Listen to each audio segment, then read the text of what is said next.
pour parler des femmes béninoises à l'occasion de cette célébration de leurs droits, le mieux serait encore de leur donner la parole, à commencer par une élue de la région parisienne.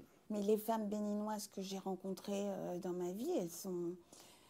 je ne suis pas chauvine, mais c'est peut-être moi qui fais ces choix. Hein.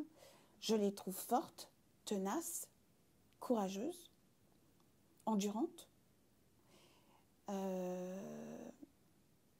avec le sens des responsabilités, en effet. Et je suis très contente maintenant de me retrouver auprès d'elles. C'est vrai.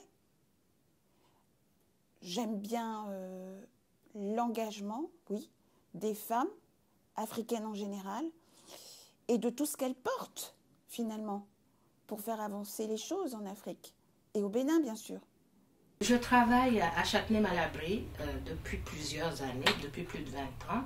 Et la touche que j'apporte, écoutez, qu'il vente ou qu'il neige, on est toujours dedans, on est toujours au travail.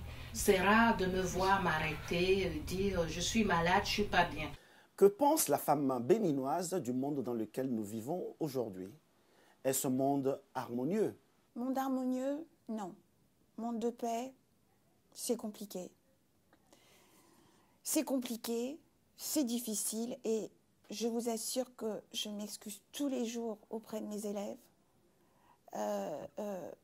parce que je trouve qu'ils vivent dans un monde qui est très compliqué, en pleine mutation et que, voyez, moi sur moi, je porte la colombe de la paix en permanence, pas seulement, la colombe de la paix en permanence.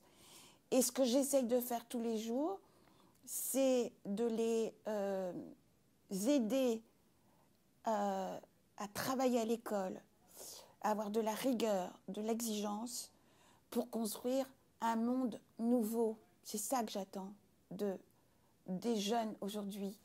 Et je suis finalement pleine d'espoir quand je vois que sur le continent africain, il y a toute une jeunesse qui arrive et qui peut-être changer le cours des choses.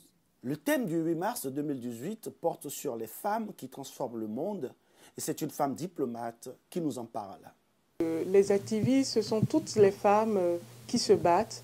Quand je prends les femmes rurales, c'est toutes les femmes qui se battent pour pouvoir être autonomes. Et d'ailleurs, le thème insiste sur l'autonomisation des femmes. Donc, celles qui sont les femmes activistes urbaines, elles se battent pour le droit des femmes. Et celles qui sont rurales, elles se battent pour pouvoir être autonomes, de manière à pouvoir prendre soin de leur famille, de leurs enfants. Et je pense que sur ce plan, c'est forcément une initiative à encourager et permettre à nos femmes de pouvoir se prendre en charge elles-mêmes, de pouvoir s'épanouir pleinement. L'heure est venue. Les activistes urbaines et rurales transformeront le monde.